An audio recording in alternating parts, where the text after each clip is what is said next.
amis, mes chers compatriotes, merci.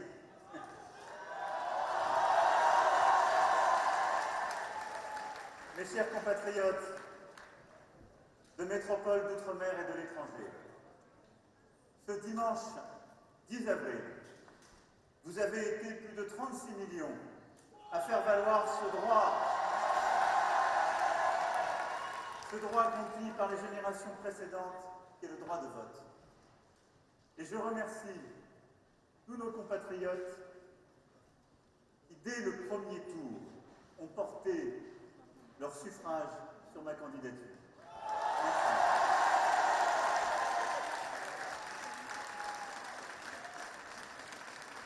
Leur confiance, votre confiance, m'honore, m'oblige et m'engage. Vous pouvez, toutes et tous, compter sur moi pour mettre en œuvre ce projet de progrès, d'ouverture et d'indépendance française et européenne que nous avons défendu tout au long de cette campagne.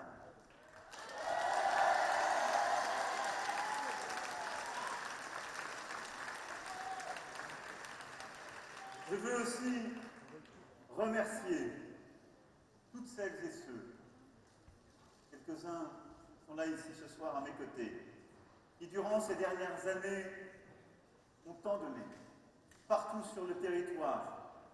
Vous avez donné votre énergie, votre travail, vos jours et vos nuits. Je sais ce que je vous dois. Merci.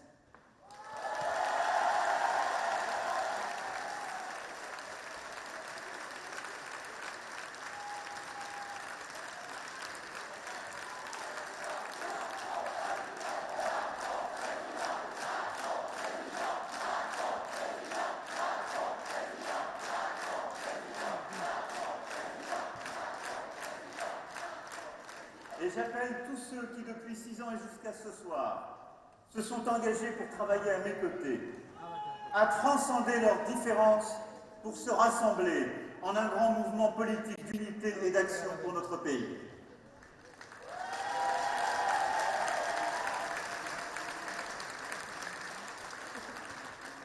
Je veux saluer l'ensemble des candidats présents au premier tour. Nathalie Arthaud, Colin Dupont-Aignan, Anne Hidalgo, Yannick Jadot, Jean Lassalle, Jean-Luc Mélenchon, Valérie Pécresse, Philippe Coutou, Fabien Roussel et Éric Zemmour. Merci à toutes et tous ce soir, une fois encore, de les applaudir. Merci beaucoup.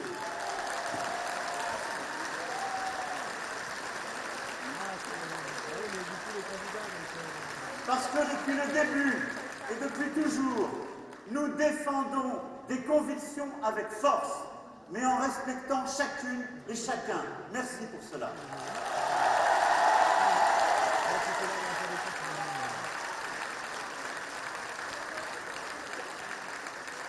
Je sais la déception des candidates et candidats dont je viens ici d'évoquer le nom et celle de leur soutien de leurs électeurs.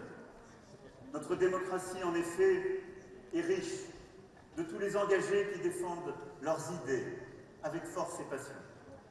Merci à eux.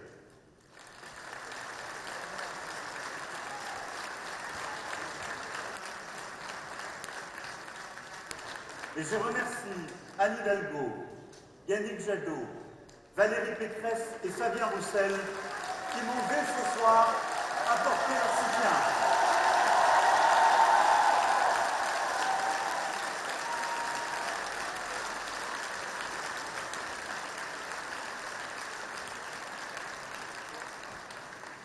J'invite solennellement nos concitoyens, quelle que soit leur sensibilité et quel qu'ait été leur choix au premier tour, à nous rejoindre.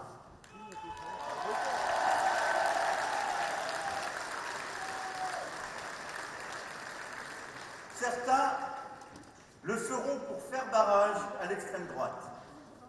Et je suis pleinement conscient que cela ne vaudra pas soutien du projet que je porte, et je le respecte. Je sais que c'est le choix fait, par exemple, par Jean-Luc Mélenchon.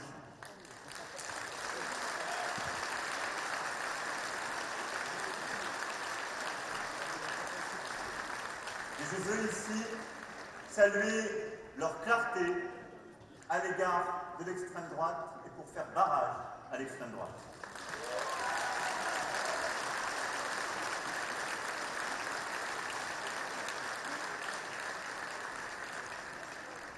Mais dans ce moment décisif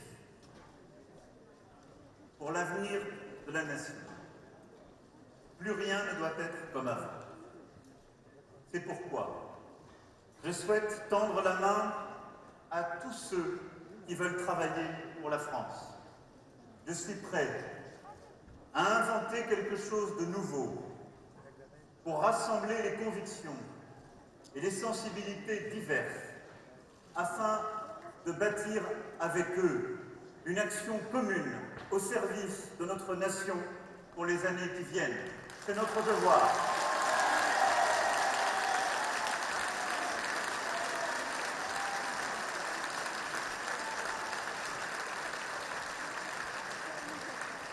Ça veut dire Mélenchon Premier ministre. À tous nos compatriotes qui se sont tournés vers l'abstention ou le vote extrême, soit parce qu'ils sont en colère face aux inégalités qui persistent, au désordre écologique, à l'insécurité du quotidien, à la difficulté de vivre dignement même quand on travaille dur, soit parce qu'ils se sentent insuffisamment représentés, écoutés, associés. Je veux les convaincre, dans les jours à venir, que notre projet répond bien plus solidement que celui de l'extrême droite à leurs peurs et aux défis du temps. Comptez sur moi.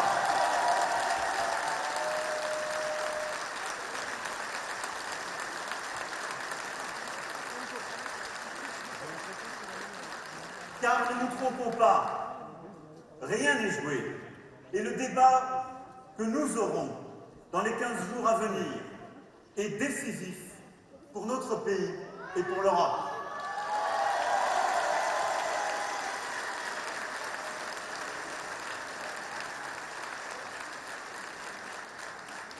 Voulons-nous d'une France indépendante parce que forte sur le plan scientifique, technologique, économique et militaire, agricole et culturel? Voulons-nous d'une France qui, par le plein emploi et par le sérieux, est capable de financer son État-providence, nos retraites, notre école, notre hôpital et nos services publics? Voulons-nous d'une France qui relève le défi climatique et écologique par le nucléaire, les énergies renouvelables, la sobriété énergétique et la planification écologique? D'une France où, par l'écologie, les factures de chauffage se réduiront et la voiture électrique pour tous viendra remplacer les coûteux pleins d'essence? Voulons-nous d'une France plus juste pour nos outre-mer, pour tout le territoire, pour notre hexagone? Voulons-nous d'une France qui, face aux crises en cours et à venir, continue à faire confiance à la science, à la raison, à la compétence, comme nous l'avons fait ces derniers mois et ces dernières années? Je veux une France qui lutte résolument contre le séparatisme islamiste, mais qui, par la laïcité, permette à chacun de croire ou de ne pas croire, d'exercer son culte.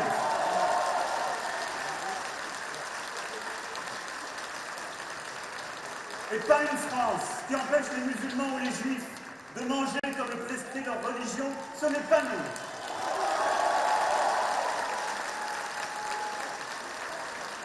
Je veux une France qui porte des progrès pour chacun, pour nos aînés, pour nos enfants, pour les travailleurs, pour les familles, pour les femmes et notamment les mères seules, pour les précaires.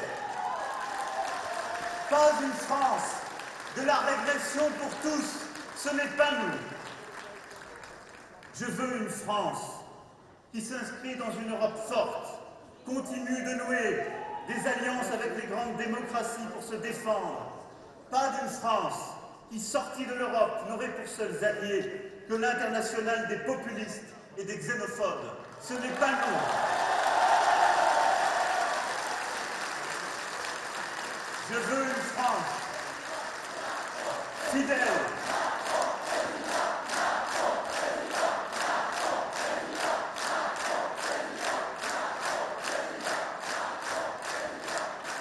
Je veux une France fidèle à l'humanisme, à l'esprit des Lumières, au souffle de 1789.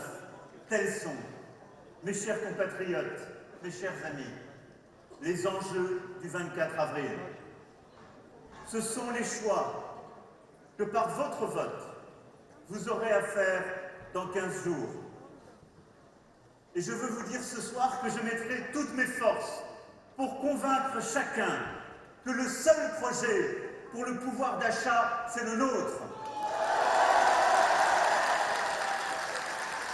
Que le seul projet crédible contre la vie chère, c'est le nôtre. Que le seul projet des travailleurs, de tous ceux qui sont au bord du chemin, c'est le nôtre. Que le seul projet de la France et de l'Europe, c'est le nôtre. Je crois en nous tous, quels que soient nos parcours, nos milieux, nous tous, quelles que soient nos origines, nos territoires, nous tous, quelles que soient nos opinions et nos croyances, nous tous. C'est cela la France.